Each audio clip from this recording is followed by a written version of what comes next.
Hello everyone. आज का जो हमारा टॉपिक रहने वाला है वह है स्वतंत्रता आंदोलन में उत्तराखंड की भूमिका। तो जो 1847 की क्रांति से लेकर और 1947 तक, जब तक कि देश आज़ाद हुआ, उस समय में जो घटनाक्रम उत्तराखंड में हुए उनके बारे में हम एमसीक्यू फॉर्म में पढ़ेंगे। और तो चलिए शुरू करते हैं। क्वेश्चन नंबर 3 है, बट इससे पहले एक क्वेश्चन और था कि उत्तराखंड में जो पहली महिला क्रांतिकारी थी उनका नाम क्या था। ये आप मुझे कमेंट बॉक्स में बताइएगा। मैं यहाँ से शुरू कर रहा हूँ। उत्तराखंड राज्य में जो शुरुआत मानी जाती है क्रांति की, तो 1824 में रुड़की के कुंजा तालुका से क्रांति का नेतृत्व किसने किया। ठीक है, तो इसमें विजय सिंह और कल्याण सिंह थे। इनको कालू और बीजा नाम से भी जाना जाता है। 1857 की क्रांति के समय उत्तरकाशी में जोगी के वेश में इनमें से कौन रह रहे थे। तो आप सबको पता होगा, नाना साहब जो रानी लक्ष्मीबाई के साथ ही बाद में जब क्रांति होती है तो वो नेतृत्व करते हैं इसका। उत्तराखंड का प्रथम स्वतंत्रता सेनानी किसे कहा जाता है। तो उत्तराखंड का प्रथम स्वतंत्रता सेनानी कालू सिंह मेहरा को कहा जाता है। कालू सिंह मेहरा को किससे प्रेरणा मिली थी इनमें से। तो कालू सिंह मेहरा के पास जो आए थे वो वाजिद अली शाह आए थे। ठीक है, तो वाजिद अली शाह ने ही इनको बोला था कि भाई आप लोग हेल्प करें हमारी।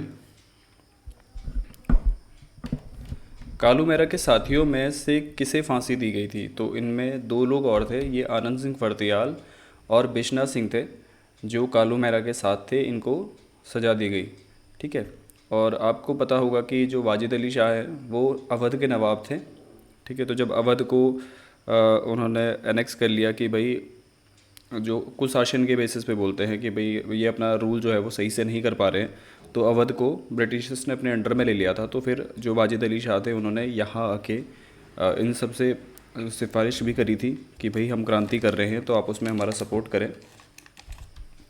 सितंबर 1857 में हल्द्वानी पर कब्जा किसने किया। तो खान बहादुर खान जो बरेली के नवाब थे, उन्होंने अपनी सेना की मदद से हल्द्वानी पर कब्ज़ा कर लिया था, लेकिन कुछ टाइम के बाद वो दोबारा हार गए और ब्रिटिशर्स ने उनको हटा दिया था। 17 सितंबर 1857 को हल्द्वानी को अधिकृत करने वाले 1000 क्रांतिकारियों ने क्या इनमें से इसका नेतृत्व किसने किया था, है ना। तो नेतृत्व जो है वो कालू सिंह मेहरा ने ही किया था। ठीक है, और जब बाद में ये पकड़े गए जो भी क्रांतिकारी थे, तो उनको नैनीताल के पास एक फांसी गदेरा नाम से एक जगह है जहाँ पर बहुत सारे क्रांतिकारियों को फांसी की सज़ा दी गई थी। 1870 में अल्मोड़ा में डिबेटिंग क्लब की स्थापना किसने करी। तो अल्मोड़ा में डिबेटिंग क्लब की स्थापना बुद्धि वल्लभ पंत ने की थी, और इसका जो संरक्षक बनाया गया था इस क्लब का, वो भीम सिंह को बनाया गया था। ठीक है, तो बुद्धि वल्लभ पंत है इसका सही आंसर। डिबेटिंग क्लब का संरक्षक कौन था। तो मैंने भी आपको बताया ये भीम सिंह इसके संरक्षक थे। 1883 में इल्बर्ट बिल के समर्थन में सभा की अध्यक्षता किसने करी। तो इल्बर्ट बिल अगर आपको पता हो तो पहले ऐसा होता था कि इस तरीके से कानून बनाया गया था कि जो भारतीय न्यायाधीश हैं, ठीक है, ये जो इंडियन जजेस हैं, वो किसी भी ब्रिटिशर का मुकदमा नहीं सुन सकते थे। लेकिन इल्बर्ट बिल जो 1883 में आया, ये आप मुझे बताइएगा कि किस गवर्नर के समय में आया था, किस गवर्नर जनरल के समय में आया था ये। तो उसके थ्रू ये कर दिया गया कि भाई अब जो जो ब्रिटिशर्स हैं उनका मुकदमा अब इंडियन जजेस भी सुन सकते हैं। इसका बहुत विरोध हुआ था। ठीक है, लेकिन यहाँ पे क्वेश्चन ये है कि इसके समर्थन में सभा किसने अध्यक्षता करी थी। ठीक है, तो बुद्धि वल्लभ पंत ने ही इसके समर्थन में एक सभा अध्यक्षता करी। ठीक है, कि भाई जो ब्रिटिशर्स हैं उनका मुकदमा इंडियन जजेस भी सुन सकें। 1857 में बिसुंग लोहाघाट गांव के क्रांतिकारी कौन थे। तो आपको पता होना चाहिए कि जो कालू सिंह मेहरा है उनका जो गांव है वो बिसुंग गांव है। ठीक है, नैनीताल के फांसी गदेरा में क्रांतिकारियों को फांसी किस आंदोलन के बाद दी गई। ठीक है, तो ये कालू सिंह मेहरा का ही जो आंदोलन एक तरीके से कह सकते हैं। उसके बाद मैंने भी आपको बताया कि नैनीताल में फांसी गदेरा नामक जगह थी। जब ये लोग पकड़े गए तो इन सबको वहाँ पे फांसी दे दी गई। 1867 में हरिद्वार में पाखंड खंडनी पताका किसने फहराई। तो स्वामी दयानंद सरस्वती, जिन्होंने 1875 में बाद में आर्य समाज की स्थापना भी करी। ठीक है, उन्होंने ही इसकी जो ये पाखंड खंडनी पताका है ये फहराई थी। और इसके अलावा ये 1854-55 में बद्रीनाथ की यात्रा पर भी आए थे। आर्य समाज की स्थापना कब हुई? तो मैंने अभी आपको बताया ये 1875 में आर्य समाज की स्थापना होती है। और एक और बड़ा इंटरेस्टिंग फैक्ट है कि 1875 में ही जो सबसे पुराना बॉम्बे स्टॉक एक्सचेंज है उसकी भी स्थापना हुई थी। ठीक है। कांग्रेस के कलकत्ता अधिवेशन में कुमाऊं क्षेत्र से किसने भाग लिया? तो कांग्रेस का जो कलकत्ता अधिवेशन 1886 में हुआ, जैसे कि आप सबको पता होगा, 28 दिसंबर 1885 को कांग्रेस का फॉर्मेशन होता है। ठीक है। तो 1886 में यहाँ से जो भाग लेने गए थे, ठीक है, तो वो ज्वालादत्त जोशी और उनके साथ दो लोग और गए थे। ठीक है। तो इन्होंने उस अधिवेशन में पार्टिसिपेशन किया था। गढ़वाल हितकारिणी सभा की स्थापना 1901 में किसने करी? तो इसकी जो स्थापना होती है वो 19 अगस्त 1901 में होती है। ठीक है। और इसका जो स्थापना का श्रेय दिया जाता है वो तारादत्त गैरोला को दिया जाता है। 1903 में हैप्पी क्लब की स्थापना किसके नेतृत्व में हुई? तो 1903 में हैप्पी क्लब जो है वो गोविंद वल्लभ पंत और हरगोविंद पंत, इन्होंने मिलके इसकी स्थापना करी थी। गढ़वाल में सरोला सभा की स्थापना 1904 में किसने की थी? तो गढ़वाल में जो सरोला सभा है वो तारादत्त गैरोला ने इसकी स्थापना की थी। वंदे मातरम का कुमाऊनी अनुवाद किसने किया? वंदे मातरम जैसे कि आपको पता होगा, ये बंकिम चंद्र चटर्जी की एक बहुत फेमस बुक है आनंद मठ, उसमें है ये। ठीक है। और अगर आपको पता हो तो ये 1895 में विशंबर दत्त सकलानी जो थे, नहीं विशंबर दत्त सकलानी, विश्वेश्वर दत्त सकलानी था उनका नाम शायद, जिनके नेतृत्व में जब ये पहली बार गाया गया 1895 1896 का वर्ष था। तो इसका कुमाऊनी अनुवाद हरिराम त्रिपाठी ने किया था। ठीक है। और आपको ये भी पता होगा कि वंदे मातरम जो गीत है वो बहुत फेमस हुआ था 1905 में, जब बंगाल विभाजन की बात हुई थी स्वदेशी आंदोलन के दौरान। तो नहीं, पर 1906 में बंगाल विभाजन हुआ था। तो 1906 में जब बंगाल विभाजन हुआ तो उस टाइम पे लोगों ने वंदे मातरम भी गाया था और एक दूसरे को राखी बांधी थी जिस दिन विभाजन हुआ था। मातृमंडल की स्थापना किसने की? मातृमंडल की स्थापना मथुरा प्रसाद नैथानी ने की थी। ठीक है। वैसे ये मातृमंडल हो गया, ये भ्रातृमंडल है, 1907 में इन्होंने करी थी भ्रातृमंडल यानी भाइयों वाला। ठीक है। और इसकी पहली बैठक 1908 में कोटद्वार में हुई और उसके अध्यक्ष जो थे वो कुलानंद भरतवाल थे। ठीक है। मातृमंडल की पहली बैठक कब हुई? तो जैसे कि अभी मैंने आपको बताया ये 1908 में हुआ था। 1907 जो है वो, अगर आप टाइम पीरियड देखें तो 1907 में सूरत स्प्लिट होता है, जिसमें सूरत अधिवेशन में कांग्रेस का जो नरम दल और गरम दल था वो दो भागों में विभाजित हो जाता है। उसके अगले साल की बात है ये। ठीक है। और उसी वर्ष जो है 1907 में जब ये कांग्रेस का जो सूरत अधिवेशन में जो दो भागों में बंटना हो रहा है, तो उसी साल ये भ्रातृमंडल की स्थापना भी की जा रही है इनके द्वारा, मथुरा प्रसाद नैथानी के द्वारा। शुद्ध साहित्य समिति की स्थापना 1913 में किसने करी? ठीक है। तो जो भी उससे रिलेटिव ईयर में जो जो घटनाक्रम हुई है, मैं कोशिश कर रहा हूँ कि इंडियन हिस्ट्री से भी जो आपको मैं बता पाऊँ वो मैं आपको बताऊँ। तो 1913 का टाइम पीरियड वो टाइम पीरियड है जब आपको पता होगा कि एक कामागातो मारू, एक बहुत फेमस ये जहाज़ प्रकरण हुआ था जो कनाडा जा रहा था जापान से। ठीक है। जिसमें गुरुदत्त, सरदार गुरुदत्त थे, उनके साथ काफ़ी सारे लोग जा रहे थे। तो वहाँ पे एक मतलब झुटपुट हुई थी जिसमें कि काफ़ी सारे लोगों की मृत्यु हो गई थी। ठीक है। तो ये बहुत फेमस है। लेकिन हम बात करें शुद्ध साहित्य समिति, ये 1913 में स्थापित हो रही है। तो शुद्ध साहित्य समिति की स्थापना इनमें से किसने करी? ठीक है। तो स्वामी सत्यदेव परिव्राजक जो है, इन्होंने शुद्ध साहित्य समिति की स्थापना करी। ठीक है। गढ़वाल हितकारिणी सभा को और किस नाम से जाना जाता है? तो गढ़वाल हितकारिणी सभा, इसको गढ़वाल यूनियन के नाम से भी जाना जाता है। प्रथम विश्व युद्ध में विक्टोरिया क्रॉस पाने वाले गढ़वाली सैनिकों की संख्या कितनी थी? ठीक है। तो प्रथम विश्व युद्ध में 5 विक्टोरिया क्रॉस मिले थे और 10 मिलिट्री क्रॉस मिले थे। ठीक है। तो इनमें से 4 गढ़वाली सैनिक थे, लेकिन इन सबको विक्टोरिया क्रॉस नहीं मिला था, ये यहाँ पे गलत हो गया है। ये टोटल जो वो है वो मिले थे इनको। ठीक है। और अगर आप इस बात का जवाब दे पाएँ कि पहले वो कौन गढ़वाली थे जिनको विक्टोरिया क्रॉस मिला था, तो वो आप कमेंट बॉक्स में आप प्लीज़ लिख के बताएँ। देहरादून में होम रूल लीग की शाखा किसने खोली? तो देहरादून में जो होम रूल लीग की शाखा है वो स्वामी विचारानंद सरस्वती ने खोली थी। ठीक है। कुमाऊं परिषद की स्थापना कब हुई? तो कुमाऊं परिषद की स्थापना 1916 में होती है। 1916 वो ईयर है जो जिसमें कि आपका जो कांग्रेस में जो विभाजन हुआ था लखनऊ अधिवेशन में, ये दोनों एक बार फिर से एक साथ हो गए थे, नरम दल और गरम दल।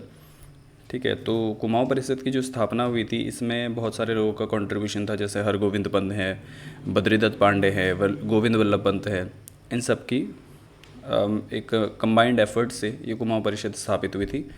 कुमाऊं परिषद का पहला अधिवेशन कहाँ पे हुआ था? तो कुमाऊं परिषद का पहला अधिवेशन जो था वो अल्मोड़ा में हुआ, जयादत्त जोशी की अध्यक्षता में। कुमाऊं परिषद का दूसरा अधिवेशन कहाँ पे हुआ? तो दूसरा अधिवेशन ये हल्द्वानी में हुआ था। ठीक है। और इस अधिवेशन में बेगार मुक्ति और जंगलात अधिकार जैसे जो वो थे प्रस्ताव वो रखे गए थे, और इसमें तारादत्त गैरोला ने अध्यक्षता करी थी। कुमाऊं परिषद के तीसरे अधिवेशन में जंगलात संबंधी पहला प्रस्ताव किसने रखा? ठीक है। तो ये तीसरा नहीं था, एक्चुअली ये दूसरा अधिवेशन है जिसमें कि जंगलात संबंधी अधिकार रखे गए, अधिकारों के बारे में प्रस्ताव रखा गया है। ठीक है। तो इसमें प्रेम वल्लभ पांडे जो है उन्होंने ये प्रस्ताव रखा था। ठीक है। अच्छा नहीं, ये डिस्कशन हुआ था इसमें, सॉरी, इसमें प्रस्ताव रखे गए थे दूसरे में। ठीक है। लेकिन ये तीसरे अधिवेशन में इन्होंने बना के रखा था, एक ड्राफ्ट टाइप बना के रखा था इन्होंने, जो प्रेम वल्लभ पांडे हैं इन्होंने। कुली उतार संबंधी प्रस्ताव किसने रखा? ठीक है। तो कुली उतार संबंधी प्रस्ताव जो है वो मथुरा दत्त नैथानी ने रखा था, और ये तीसरे अधिवेशन में ही रखा था इन्होंने। ठीक है। और कुमाऊं परिषद का चौथा अधिवेशन कब और कहाँ हुआ? तो कुमाऊं परिषद का जो चौथा अधिवेशन है वो 1920 में काशीपुर में हुआ। और आपको एक और चीज़ बताना चाहूँगा कि अगर आप ध्यान से देखें तो जो ये अधिवेशन हो रहे हैं, पहला अल्मोड़ा में हुआ है, फिर हल्द्वानी में हुआ है, फिर कोटद्वार में हुआ, फिर काशीपुर, टनकपुर, रानीखेत, इस तरह से हुए हैं। तो ये ना अगर आप इसको चेन या इसको मैप में देखेंगे तो आपको ज़्यादा जल्दी याद हो जाएगा, क्योंकि अल्मोड़ा से लगता हुआ नैनीताल वाला ज़िला है जिसमें हल्द्वानी वाला एरिया आ जाता है। फिर उसके बाद गढ़वाल की तरफ पौड़ी वाले एरिया में शिफ्ट हो जाता है। फिर उसके बाद नीचे आपका उधम सिंह नगर को आता है, फिर इधर शिफ्ट होता है, फिर वापस अल्मोड़ा में आ जाता है। रानीखेत जो है वो अल्मोड़ा डिस्ट्रिक्ट में ही आता है। तो ये ज़िले वाइज मेरे हिसाब से ये सारी चीज़ें हुई होंगी उस टाइम पे। ठीक है। और चौथा जो अधिवेशन हुआ था, इसमें एक और इम्पॉर्टेंट चीज़ थी, इसमें असहयोग आंदोलन पे भी चर्चा की गई थी। ठीक है।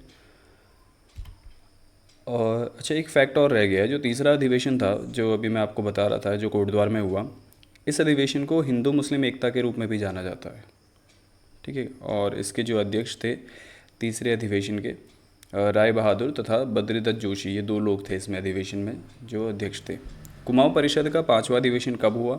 तो पांचवा अधिवेशन 1923 में हुआ था, जिस समय बद्रीदत्त पांडे ने इसकी अध्यक्षता करी थी, और ये टनकपुर में हुआ था। कुमाऊं परिषद का छठा अधिवेशन कहाँ हुआ, कब और कहाँ हुआ? तो ये 1926 में, मैंने आपको बताया, वापस ही अल्मोड़ा ज़िले में आ गया था, तो रानीखेत में हुआ ये, और इसकी अध्यक्षता मुकुंदी लाल ने करी थी। ठीक है। और 1926 का वो टाइम पीरियड है जब आपका काकोरी कांड वगैरह हुआ था। कुमाऊं परिषद का कांग्रेस में विलय कब हुआ? तो 1926 जो अंतिम इसका अधिवेशन हुआ, उसके बाद इसको कांग्रेस में ही सबमर्ज कर दिया गया, मर्ज कर दिया गया, और इसको कंबाइंड, ताकि हम एक कंबाइंड रूप से एफर्ट्स डाल सकें, है ना। दो अलग अलग एक तरीके से आप कह दीजिए कि पार्टीज़ कह दीजिए, या फिर दो अलग अलग तरीके से अगर ऑर्गेनाइजेशन चलते हैं तो उनकी थिंकिंग लेवल का भी फ़र्क पड़ता है, और साथ में एफर्ट्स जो होते हैं वो यूनिटी में होते हैं ना। प्रेम सभा की स्थापना किसने और कब करी? तो प्रेम सभा की स्थापना गोविंद वल्लभ पंत ने 1914 में करी थी। खद्दर आश्रम की स्थापना किसने और कब करी इनमें से, है ना। अच्छा, एक चीज़ इसमें ये चीज़ रह गई है, 1905 में बनारस अधिवेशन में पहली बार जो है बद्रीदत्त पांडे बाल गंगाधर तिलक से मिले थे, और बद्रीदत्त पांडे जो है वो बाल गंगाधर तिलक के बहुत बड़े प्रशंसक थे। ठीक है। तो गोविंद वल्लभ पंत ने जो है खद्दर आश्रम की स्थापना करी 1918 में। ये क्योंकि कुछ एक फैक्ट जो रह जा रहे हैं बीच बीच में, तो मैं आपको बताते जा रहा हूँ। गोविंद वल्लभ पंत ने जो ये स्थापना करी खद्दर आश्रम की, तो ये काशीपुर में इसकी स्थापना हुई थी। ठीक है। और काशीपुर में ही जो प्रेम सभा है उसकी स्थापना हुई थी। गढ़वाल कांग्रेस कमेटी की स्थापना कब और किसने करी? तो गढ़वाल कांग्रेस कमेटी की स्थापना 1918 में मुकुंदी लाल और अनसुया प्रसाद बहुगुणा ने करी। ठीक है। और इसमें एक फैक्ट, एक और समिति एक स्थापित हुई थी जो 1919 में हुई। 19 में इसकी पहली बैठक हुई थी, बेसिकली नायक सुधार समिति थी ये, और इसकी जो सिफारिश करी थी वो कांग्रेस कुमाऊं परिषद ने करी थी। ठीक है। उस समय एक नायक सुधार आंदोलन चल रहा था, तो उसके लिए कुमाऊं परिषद ने एक सिफारिश करी थी कि भाई एक न्यायिक सुधार समिति की स्थापना भी की जाए, और उसकी पहली बैठक जो है वो 1919 में नैनीताल में हुई थी। ठीक है, और 1919 का ही ये वर्ष है जब आपका रॉलेट एक्ट और उसके बाद फिर जलियांवाला बाग वो होता है। रॉलेट एक्ट के विरोध में काशीपुर में हड़ताल कब की गई? तो 6 अप्रैल 1919 को जो है वो काशीपुर में इसके विरोध में कह सकते हैं, विद्रोह में तो नहीं, इसके विरोध में जो है वो हड़ताल की गई थी। अल्मोड़ा में रॉलेट एक्ट विरोधी हड़ताल कब हुई? तो रॉलेट एक्ट विरोधी हड़ताल जो है उसके अगले दिन हुई थी, 7 अप्रैल 1919 को। अमृतसर अधिवेशन में उत्तराखंड से कौन कौन गए थे? तो अमृतसर अधिवेशन जो कि आपका जलियांवाला बाग वाला टाइम पीरियड है 1919 में, इसमें भाग लेने के लिए उत्तराखंड से मुकुंदी लाल, बद्रीदत्त पांडे, अनसुया प्रसाद बहुगुणा और मोहन सिंह मेहता, बाकी इस तरह से और भी लोग गए थे, लेकिन जो मेन हाईलाइटेड पर्सन थे वो ये थे पर्सनैलिटी जो भी। जलियांवाला बाग सभा में भाषण किसने दिया? ठीक है, तो 26 दिसंबर 1919 को ये उस टाइम की बात नहीं है कि जब ये जलियांवाला बाग कांड हुआ था, यानी 13 अप्रैल 1919 की बात नहीं है, उससे बाद वाला हिस्सा है ये, 26 दिसंबर को हुआ था। 26 दिसंबर 1919 को जो है वो बद्रीदत्त पांडे ने जलियांवाला बाग सभा में भाषण भी दिया था। ठीक है, कुली बेगार की पहली घटना किस स्थान पर घटी थी? तो कुली बेगार की जो पहली घटना थी वो चामी गांव में हुई थी। चामी गांव में एक हरू मंदिर था। ठीक है, तो 1 जनवरी 1921 को यहाँ पे ये हुआ था। अच्छा, इसमें एक चीज़ रह गई, गढ़वाल कांग्रेस कमेटी का गठन रह गया है, वो मैं आपको बता देता हूँ कि 1918 में जो है वो गढ़वाल कांग्रेस कमेटी का गठन हुआ, जिसका गठन बेसिकली बैरिस्टर मुकुंदी लाल, अनसुया प्रसाद बहुगुणा, इन लोगों ने करवाया था। उत्तरायणी मेले में कुली बेगार आंदोलन में भाग लेने का निर्णय कहाँ हुआ? ठीक है, तो इसका जो निर्णय है वो चामी गांव में ही हुआ था कि भाई हम जो है उत्तरायणी मेले में, जब आपको पता होगा कि बहुत फेमस है ये, 1921 में ही जब रजिस्टर वगैरह सरयू नदी के किनारे बहा दिए गए थे, तो उसका जो ये निर्णय लिया गया था तो ये चामी गांव में हुआ था। बद्रीदत्त पांडे को कुली बेगार आंदोलन में किस उपाधि से नवाजा गया? तो इनको कुमाऊं केसरी कहा गया। हरगोविंद पंत को किस उपाधि से जाना जाता है? तो हरगोविंद पंत है, उनको लोक नायक कहा जाता है। अनसुया प्रसाद बहुगुणा को किस उपाधि से जाना जाता है? वैसे क्वेश्चन इसके रिवर्स बनते हैं कि भाई जैसे गढ़वाल केसरी किसको कहा जाता है, तो गढ़वाल केसरी अनसुया प्रसाद बहुगुणा को कहा जाता है। इसी तरीके से कुमाऊं केसरी किसको कहा जाता है, या कुर्मांचल केसरी भी कहते हैं इनको। ठीक है, और भारत माता का सच्चा सपूत, ये कुछ उपाधियाँ इस तरीके की हैं। ठीक है, भारत माता का सच्चा सपूत किसको कहा जाता है? तो राम सिंह धोनी को कहा जाता है। काली कुमाऊं का शेर किसको कहा जाता है? काली कुमाऊं का शेर हर्षदेव औली को कहा जाता है। राम सिंह धोनी को किस उपाधि से सम्मानित किया गया था? तो इनको भारत माता का सच्चा सपूत कहा गया था।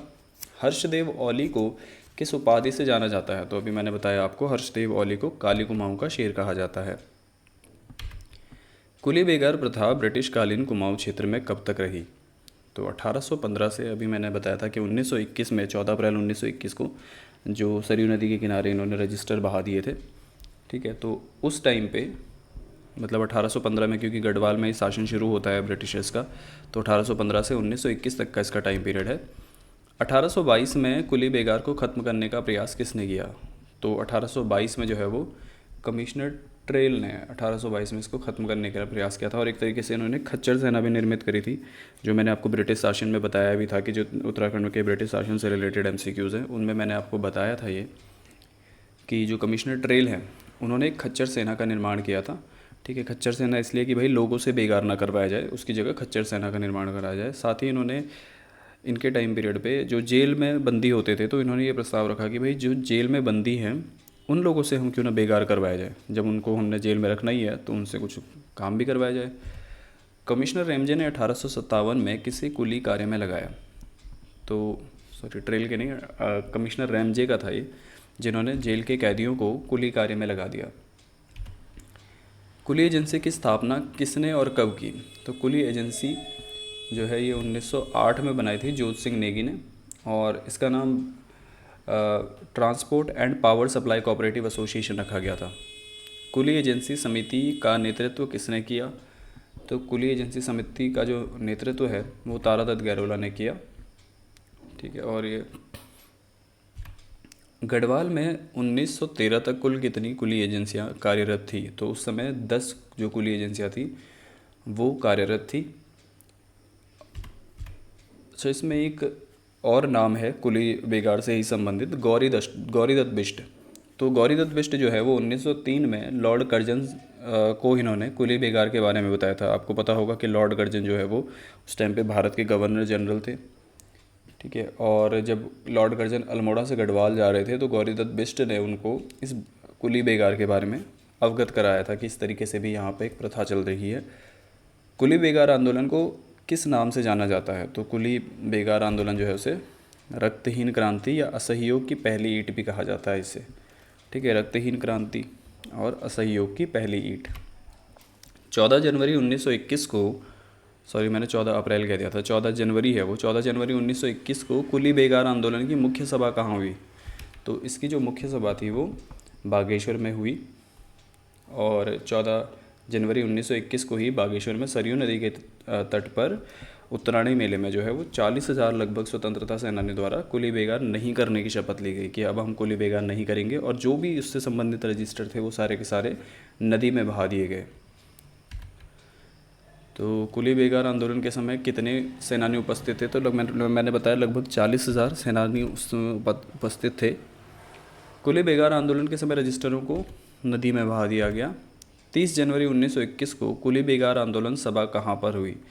तो 30 जनवरी 1921 को चमेठा खाल में जो है वो गढ़वाल में ये है, ठीक है। और इसकी जो अध्यक्षता थी वो मुकुंदी लाल ने करी। चमेठा खाल सभा की अध्यक्षता किसने करी? तो मैंने भी आपको बता दिया, बैरिस्टर मुकुंदी लाल जो है उन्होंने इसकी अध्यक्षता करी थी। कुमाऊं क्षेत्र की पहली राजनीतिक गिरफ्तारी किसकी थी? तो मोहन सिंह मेहता जो मार्च 1921 में गिरफ्तार किए गए थे, इनकी जो गिरफ्तारी है उसे पहली राजनीतिक गिरफ्तारी मानी जाती है। और इसमें इनको लगभग 9 महीने की सज़ा भी हुई थी। तो ये मैंने आपको बता दिया है।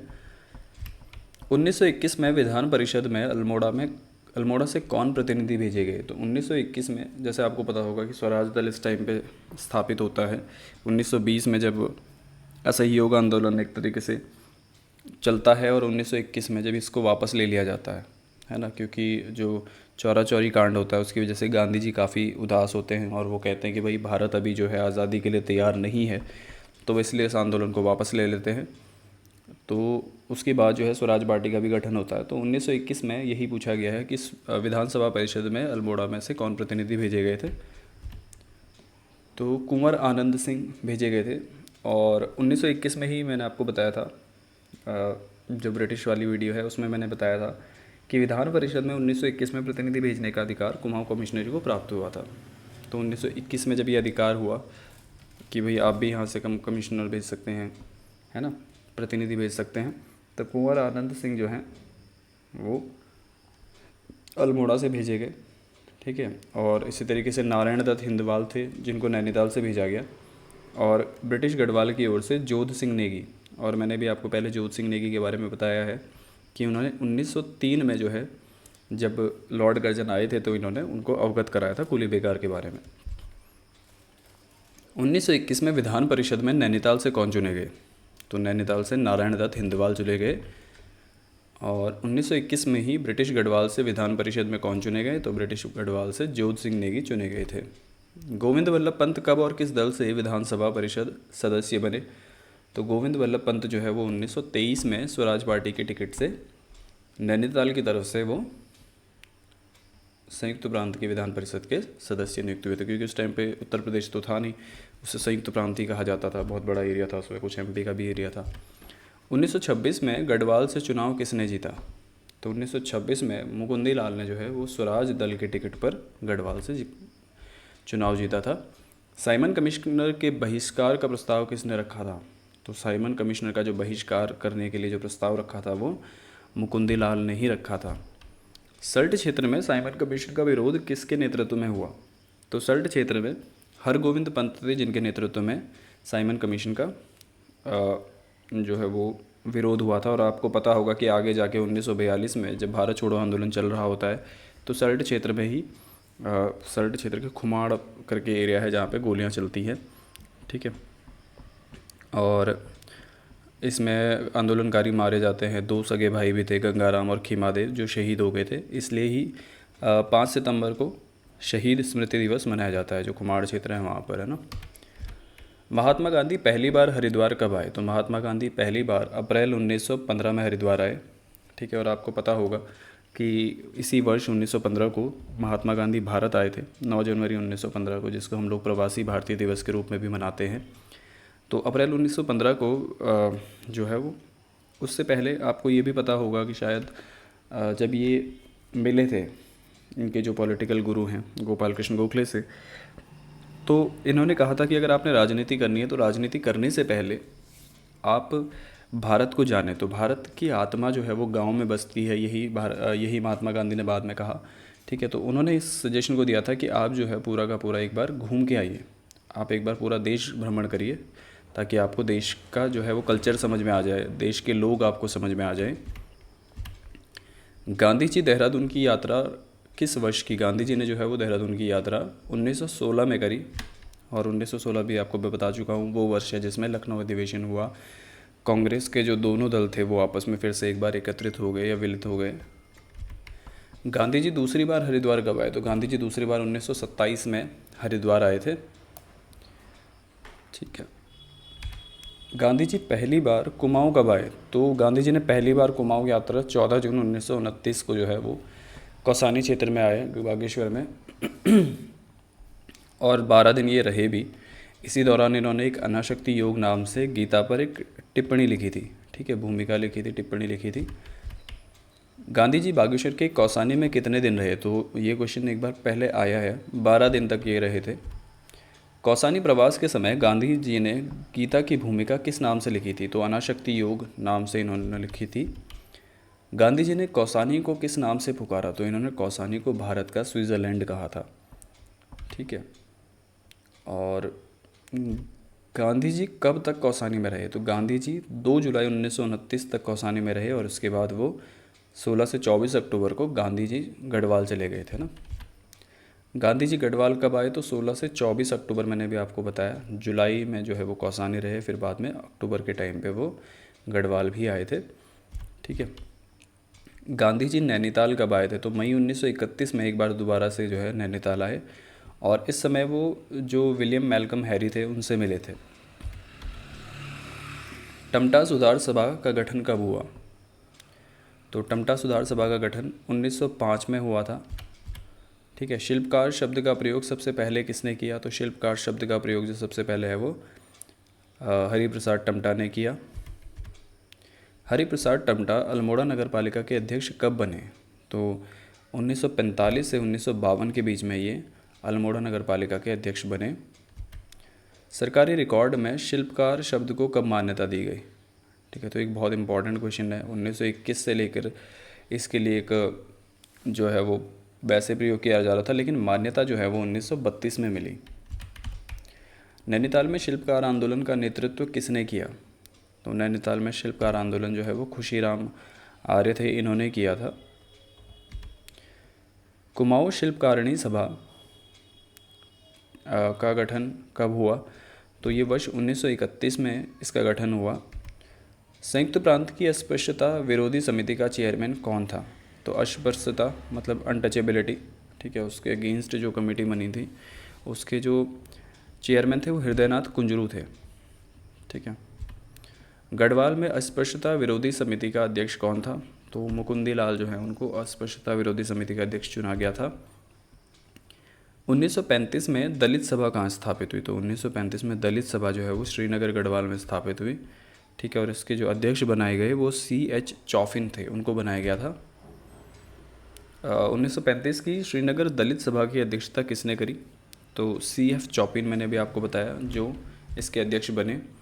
अमन सभा की स्थापना कहाँ हुई? तो अमन सभा की जो स्थापना है वो लैंसडाउन में हुई थी, और 1930 में ये स्थापित हुई थी। इसका जो मुख्य उद्देश्य था वो कि भाई लैंसडाउन छावनी जो है उसको राष्ट्रवादी आंदोलन जो इस समय गांधी जी ने रखा था ना, नॉन कॉरपोरेशन आंदोलन, नहीं सॉरी, सिविल डिसोबीडियंस, सविनय अवज्ञा आंदोलन जो 1930 में गांधी जी ने रखा था। तो अमन सभा बनाने का उद्देश्य ये था कि भाई जो इनकी छावनी है उसको इस आंदोलन से बचाया जाए। अमन सभा का सहयोगी समाचार पत्र कौन था? जिस चीज़ को सपोर्ट कर रहा था तो वो हितैषी पत्र था, ठीक है। 6 सितंबर 1932 को लैंसडाउन में दरबार में किसने नारे लगाए? ठीक है, तो ये 6 सितंबर 1932 को लैंसडाउन में जो गवर्नर थे मैल्कम हैली, उनका दरबार लगा था। और इसमें जयानंद भारती ने जो है मैल्कम हैली गो बैक, अमन सभा मुर्दाबाद का नारा लगाया। गांधी जी ने व्यक्तिगत सत्याग्रह कब शुरू किया? तो गांधी जी ने 1940 में जो है, उस समय जो भारत के गवर्नर जनरल थे वो लॉर्ड लिनलिथ थे, उनके अगस्त प्रस्ताव के विरोध में व्यक्तिगत सत्याग्रह हुआ था। उत्तराखंड के प्रथम व्यक्तिगत सत्याग्रही कौन थे? तो उत्तराखंड के प्रथम व्यक्तिगत सत्याग्रही थे जगमोहन सिंह नेगी। ब्रिटिश गढ़वाल में व्यक्तिगत सत्याग्रह की प्रथम बैठक कहाँ हुई थी? तो ये प्रथम बैठक जो है वो डाडा मुंडी में हुई थी। कुमाऊं क्षेत्र में व्यक्तिगत सत्याग्रह का नेतृत्व किसने किया? तो व्यक्तिगत सत्याग्रह जो कुमाऊं में जिन्होंने नेतृत्व किया था वो प्रताप सिंह नेगी थे। चमोली क्षेत्र में व्यक्तिगत सत्याग्रह का संचालन किसने किया था? तो चमोली क्षेत्र में इसका संचालन अनुसुईया प्रसाद बहुगुणा ने किया था। गांधी जी ने डोला पाल के आंदोलन के कारण सत्याग्रह पर कब जो है वो प्रतिबंध लगा दिया? ठीक है, तो 25 जनवरी 1941 को गांधी जी ने जो डोला पाल के आंदोलन था उसके कारण गांधी जी ने ब्रिटिश गढ़वाल में व्यक्तिगत सत्याग्रह पर प्रतिबंध लगा दिया। गांधी जी ने व्यक्तिगत सत्याग्रह पर लगा प्रतिबंध कब हटाया? ठीक है, तो 28 फरवरी को ये गांधी जी ने जो हटा दिया, 25 जनवरी से लेके और 28 फरवरी तक ये प्रतिबंध रखा था कि भाई जब तक आप लोग इस तरीके से ये जो कुछ समाज में जो कुरीतियाँ चल रही हैं अगर ये सही नहीं होती हैं तो फिर हमारा आंदोलन करने का उद्देश्य क्या है। जगमोहन सिंह नेगी को कितनी सज़ा हुई? तो व्यक्तिगत सत्याग्रह के कारण इनको 1 साल की सज़ा हुई थी। थान सिंह रावत जो है वो भी व्यक्तिगत सत्याग्रह में थे, तो इनको भी 1 साल की सज़ा हुई। और देवीदत्त पंत भी थे जिनको व्यक्तिगत सत्याग्रह के कारण 9 महीने की सज़ा हुई थी। भारत छोड़ो आंदोलन को में 8 अगस्त था, ये 18 अगस्त हो गया, 8 अगस्त 1942 को गोलीकांड कहाँ हुआ? अच्छा नहीं सॉरी, ये 8 अगस्त तो वो डेट है जब बम्बई में जो वो है ग्वालियर वाला टैंक आपने सुना होगा, जहाँ पर ये चल रही थी, जहाँ से भारत छोड़ो आंदोलन की शुरुआत हुई थी। फिर 9 अगस्त को ऑपरेशन ज़ीरो आर के तहत कई नेताओं को गिरफ्तार कर लिया गया था। और 18 अगस्त में जो है वो देघाट में जनता पर गोलियां चली, ठीक है, जिसमें हीरामणि और हरे कृष्ण 2 लोग थे जो शहीद हो गए। सालम की क्रांति कब हुई? तो सालम की क्रांति 25 अगस्त 1942 को हुई थी। ठीक है, फिर बाद में यहाँ पे जो डिप्टी कलेक्टर थे मेहरबान सिंह, उन्होंने जाट सेना भेजी और उसके बाद फिर कुछ और घटनाएं हुई थी, जैसे राम सिंह आज़ाद थे, उन्होंने मतलब जिनको सालम का शेर कहा जाता है, राम सिंह आज़ाद, ठीक है, वो वहाँ से भाग के बद्रीनाथ चले गए, फिर वहाँ उन्होंने अपनी गिरफ्तारी दी और बाद में इनको राम सिंह आज़ाद को इनको काले पानी की सज़ा हुई थी। सालम क्षेत्र के नेता राम सिंह आज़ाद को किस उपाधि से जाना जाता है? तो इनको सालम का शेर कहा जाता है। राम सिंह आज़ाद ने कहाँ गिरफ्तारी दी? तो अभी मैंने आपको बताया, ये बद्रीनाथ में जो है इन्होंने अपनी गिरफ्तारी दी थी। खुमाड़ गोलीकांड कब हुआ? तो खुमाड़ गोलीकांड ये 5 सितंबर 1942 को हुआ, जिसमें 2 लोग शहीद हो गए थे, गंगाराम और खीमादेव, और इसलिए ही खुमाड़ में 5 सितंबर को शहीद स्मृति दिवस मनाया जाता है। खुमाड़ गोलीकांड में कौन शहीद हुए? तो खुमाड़ गोलीकांड में मैंने अभी आपको बताया 2 सगे भाई थे, ये गंगाराम और खीमादेव। गांधी जी ने सल्ट क्षेत्र को क्या कहा? तो इन्होंने इसको कुमाऊं का बारदोली कहा। मोहनलाल को किस उपाधि से संबोधित किया गया? तो मोहनलाल जो है उनको मातृभूमि का सत्यनिष्ठक सेवक कहा गया, ठीक है, और इनको शांतिलाल त्रिवेदी ने कहा था। शांतिलाल त्रिवेदी ने एक आश्रम की स्थापना करी थी, वो आश्रम कहाँ पे स्थापित हुआ था ये आप मुझे आंसर में बताइए। भूमिगत रेडियो स्टेशन का संचालन किसने किया?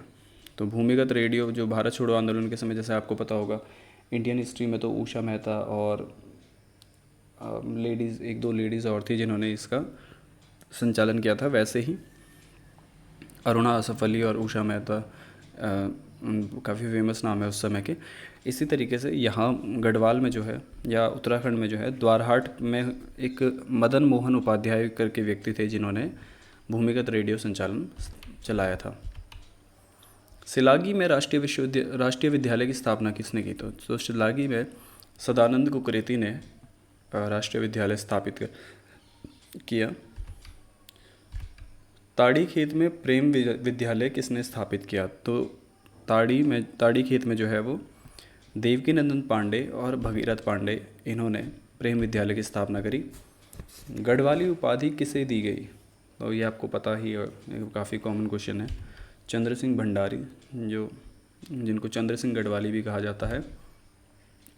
1994 में चंद्र सिंह गढ़वाली की स्मृति में क्या जारी हुआ? तो एक डाक टिकट जो है, ये क्वेश्चन बहुत इंपॉर्टेंट बन जाता है कि भाई डाक टिकट चंद्र सिंह गढ़वाली की स्मृति में कब जारी हुआ? तो ये 1994 में हुआ।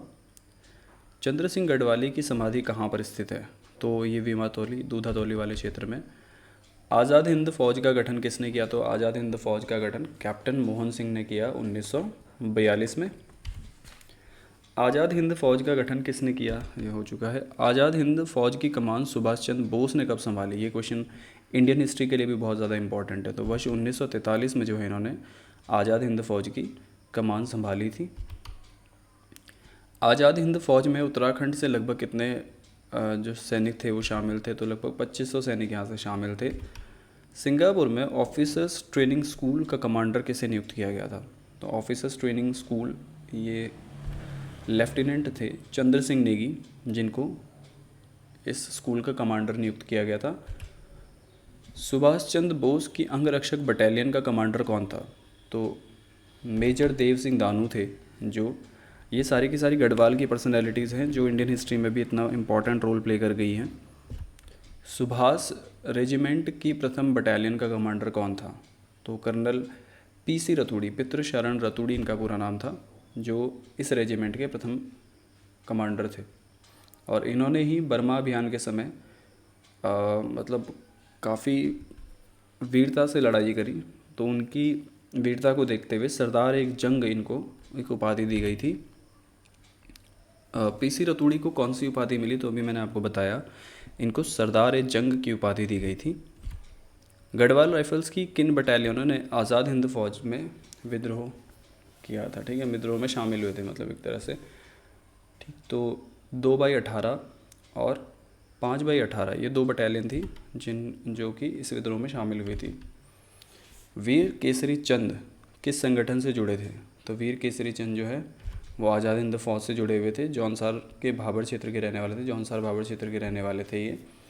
और ये इम्फाल मोर्चा जब हुआ था, इम्फाल मणिपुर में जब अटैक किया था, ठीक है, तो उस समय ये पकड़े गए थे और इनको फांसी दी गई थी। 3 मई 1945 को जो है इनको फांसी दे दी गई। ठीक है, और इन्हीं की स्मृति में अगर आपको पता हो, वीर केसरी चंद की स्मृति में चौलित हाथ में एक मेला लगता है 3 मई को। ठीक है, तो वीर केसरी चंद को कब फांसी दी गई? तो ये मैंने भी आपको बताया, 3 मई 1945 को इनको फांसी दे दी गई। वीर केसरी चंद की स्मृति में चौलित हाथ में मेला कब लगाया जाता है? तो 3 मई को है ये मेला लगता है। गांधी जी की शिष्या सरलाबेन का वास्तविक नाम क्या था? तो इनका नाम था हाइलेमन, है ना, कैथरीन हाइलेमन इनका जो असली नाम था। सरला बहन ने उत्तराखंड में किस आश्रम की स्थापना की? तो ये लक्ष्मी आश्रम इन्होंने स्थापित किया था। ठीक है, लक्ष्मी आश्रम से जुड़ी बहनों के नाम, ये 2 बहनें थी, ठीक है, जिन्होंने स्थापित किया, कमला और बसंती। गांधी जी की दूसरी शिष्या मीरा बहन का वास्तविक नाम क्या था? तो मीरा बहन का वास्तविक नाम मैडलेन स्लेड था, जिन्होंने ऋषिकेश में पशुलोक की स्थापना की। मीरा बहन ने कहाँ आश्रम स्थापित किया? तो इन्होंने ऋषिकेश पशुलोक में स्थापित किया। तुलसी देवी रावत किस पत्रिका की संपादिका थी? तो तुलसी देवी रावत जो है वो महिला जागृति की संपादिका थी। इन्होंने 1948 में ये किया। ठीक है, और ये मंथली मैगजीन आती थी। तुलसी देवी रावत किस संगठन की मंत्री रही? तो ये जौहार महिला संगठन जो है इनकी भी मंत्री रही। जौहार क्षेत्र की किस महिला ने अपना जीवन, ये तो ऐसे ही है, रूपा देवी है जौहार क्षेत्र की, जिन्होंने अपना, मतलब ये एक वैसी इन्फॉर्मेशन है, जनरल इन्फॉर्मेशन टाइप। 1930 में टिहरी रियासत में कौन सा कांड हुआ? तो 30 मई 1930 को आपको पता है ये बहुत फेमस है, सकलाना क्षेत्र के तिलाड़ी कांड हुआ था यहाँ पे। ठीक है, तिलाड़ी कांड को इतिहास में किस नाम से जाना जाता है? तो इसको जलियांवाला कांड भी कहा जाता है, क्योंकि यहाँ पे जो ये लोग विद्रोह कर रहे थे, ठीक है, तो इन पे गोलियां चला दी गई थी और काफ़ी सारे लोग इसमें शहीद हो गए थे। तिलाड़ी कांड के शहीद किसानों को दर्जा दिलाने में किसकी महत्वपूर्ण भूमिका है? तो जोत सिंह रवाल्टा जो है, इन्होंने इस कांड के जो शहीद हुए थे उनको एक रिकग्निशन दिलाने के लिए प्रयास किए। टिहरी राज्य प्रजामंडल की स्थापना कब हुई? तो टिहरी राज्य प्रजामंडल 23 जनवरी 1939 को इसकी स्थापना होती है। ठीक है, और ये माना जाता है कि भाई देहरादून में चक्कू वाला मोहल्ला जो आपका है, वहाँ पे श्यामचंद नेगी इनके मकान में ये स्थापित हुआ था, मतलब इसकी स्थापना की गई थी टिहरी राज्य प्रजामंडल की। टिहरी राज्य प्रजामंडल के संस्थापक सदस्य कौन थे? तो गोविंद राम भट्ट, इसमें गोविंद राम भट्ट, तोताराम गैरोला, ठीक है, महिमानंद डोभाल, ये लोग थे जिन्होंने प्रजामंडल बनाने में इनकी भूमिका थी। और श्रीदेव सुमन को जो है इसका मंत्री बनाया गया था। टिहरी राज्य प्रजामंडल का मंत्री किसे बनाया गया था? तो श्रीदेव सुमन जो है उनको इसका मंत्री बनाया गया था। श्रीदेव सुमन ने अनशन कब शुरू किया? तो अनशन इन्होंने 29 फरवरी 1944 को शुरुआत की थी इसकी। ठीक है, और 25 जुलाई को जो है ये शहीद हो गए थे। ठीक है, और लगभग 84 दिन की इनकी हड़ताल थी, जिसके बाद ये शहीद हो गए थे। श्रीदेव सुमन का अनशन कितने दिन चला? तो मैंने भी आपको बताया 84 दिन का ये अनशन चला था। श्रीदेव सुमन की शहादत कब हुई? तो 25 जुलाई 1944 को ये शहीद हो गए थे। टिहरी रियासत ने प्रजामंडल को कब मान्यता दी? तो टिहरी राज्य ने 21 अगस्त 1946 को ही प्रजामंडल की स्थापना को जो है वो मान्यता दी थी। मानवेंद्र शाह जो हैं वो राजा किस समय बने? तो 5 अक्टूबर 1946 को ये राजा बने, यानी आज़ादी के समय जो टिहरी रियासत के राजा थे वो मानवेंद्र शाह ही थे। टिहरी रियासत का विलय संयुक्त प्रांत में कब हुआ? तो ये 1 अगस्त 1949 को टिहरी रियासत को भारत में मिला दिया गया। 1948 की कीर्तिनगर आंदोलन में किसकी शहादत हुई? तो कीर्तिनगर आंदोलन जो है 1948 में जब ये हुआ था, तो भोलूराम और नागेंद्र दत्त सकलानी इसमें शहीद हो गए थे। ठीक है, खास पट्टी वन आंदोलन कब हुआ था? तो खास पट्टी वन आंदोलन 1906-1907 में हुआ था। ठीक है, और इस आंदोलन में जनता ने जो है सदानंद गैरोला को रस्सी से बांध दिया था। बाल सभा का गठन किसने किया? तो बाल सभा का गठन टिहरी के सकलाना पट्टी के उनियाल गांव में सत्य प्रसाद रतूड़ी ने किया था। ठीक है, और इसका जो उद्देश्य था वो ये था कि भाई जो छात्र हैं उनके भीतर देशभक्ति की भावना को विकसित किया जाए। डोला पालकी आंदोलन किस वर्ष हुआ? तो डोला पालकी आंदोलन 1930 में हुआ। ठीक है, और इसमें होता क्या था डोला पालकी आंदोलन में कि भाई जो मतलब जो हाई कास्ट के लोग हैं, ठीक है, उनको ये अलाउड होता था कि उनके दूल्हा दुल्हन जो है वो पालकी में बैठ के जाएं, लेकिन जो शेड्यूल कास्ट के लोग होते थे उनको ये अलाउड नहीं होता था, उनको पैदल ही जाना होता था। ठीक है, लेकिन इसके नेतृत्व में इसके विरोध में जयानंद भारती ने 1930 में ये भेदभावपूर्ण वाला जो व्यवस्था है, ठीक है, कि भाई कुछ लोगों को अलाउड है डोली में बैठ के जाना, लेकिन हम लोगों को अलाउड नहीं है, तो इसके विरोध में उन्होंने ये आंदोलन किया था, जिसको डोला पालकी आंदोलन कहा जाता है। डोला पालकी सम्मेलन कब और कहाँ हुआ? तो डोला पालकी सम्मेलन 23 फरवरी 1941 को लैंसडाउन में हुआ। गाड़ी सड़क आंदोलन का मुख्य उद्देश्य क्या था? तो गाड़ी सड़क आंदोलन एक आंदोलन था जो 1938-39 के बीच में हुआ था। तो इस आंदोलन का मुख्य उद्देश्य गरुड़ से कर्णप्रयाग तक और लैंसडाउन से पौड़ी तक सड़क का निर्माण करवाना था। गुजुड़ू आंदोलन का नेतृत्व किसने किया? तो गुजुड़ू आंदोलन जो है वो रामप्रसाद नौटियाल ने के नेतृत्व में 1942 में हुआ था ये। रक्षा सूत्र आंदोलन किसने शुरू किया? तो रक्षा सूत्र आंदोलन भिलंगना क्षेत्र में, जो टिहरी का क्षेत्र है आपका, और यहाँ पे जो पेड़ों की कटान हो रही थी उसको रोकने के लिए, ठीक है, पेड़ों पर रक्षा सूत्र बांधे गए। ठीक है, तो इसका जो शुरुआत हुई 1994 में हुआ, जिसकी शुरुआत सुरेश भाई ने करी थी। कनकटा बैल भ्रष्टाचार आंदोलन कहाँ हुआ था? तो कनकटा बैल में क्या था कि ये अल्मोड़ा के बडियार रत गाँव से शुरू हुआ था। इसमें क्या हुआ कि भाई जब किसी पशु को मृत दिखाना होता था तो उसका कान काट के लाया जाता था। ठीक है, तो इन्होंने क्या किया कि भाई राशि है, ठीक है, बीमा राशि हड़पने के लिए उसके दोनों कान काट दिए। ठीक है, जबकि बैल जिंदा था, उसके दोनों कान काट के वो सबमिट कर दिया गया वहाँ पे इंश्योरेंस क्लेम करने के लिए। शराब विरोधी आंदोलन में कौन सा नारा दिया गया? तो शराब विरोधी आंदोलन में नशा नहीं रोजगार दो रोजगार दो यह नारा दिया गया। गढ़वाल और कुमाऊं विश्वविद्यालय की स्थापना कब हुई? तो ये वर्ष 1973 में इसकी स्थापना होती है। डूंगी पैंतोली आंदोलन कहाँ हुआ था? तो डूंगी पैंतोली आंदोलन चमोली में हुआ था और ये बांज के जंगलों के विरोध में हुआ था। ठीक है, बांज के जंगलों को काटने के लिए लोग आए थे। ठीक है, तो उनके विरोध में ये डूंगी पैंतोली आंदोलन हुआ था।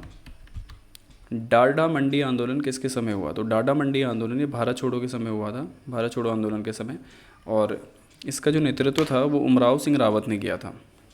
ठीक है,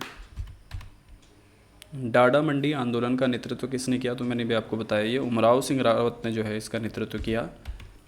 हेवल घाटी आंदोलन किससे संबंधित है? तो हेवल घाटी आंदोलन चूना पत्थर की खदान से संबंधित है। ठीक है, और ये टिहरी में हुआ था। तो ये सारे क्वेश्चंस थे जो आपके स्वतंत्रता आंदोलन से संबंधित थे। 1857 से लेके 1947 तक लगभग हमने कोशिश करी कि सारे के सारे जो भी इसमें हैं वो हम कवर करें। ठीक है, तो आई होप आपको वीडियो अच्छी लगी हो। इसके बाद हम जो है इससे अगला चैप्टर हम कवर करेंगे, उसमें हम समाचार पत्रों के बारे में पढ़ेंगे। जो भी स्वतंत्रता संग्राम के दौरान समाचार पत्र प्रकाशित हुए, किसके द्वारा प्रकाशित हुए, कब प्रकाशित हुए, वो सारी चीज़ें हम कवर करेंगे। So stay blessed, thank you.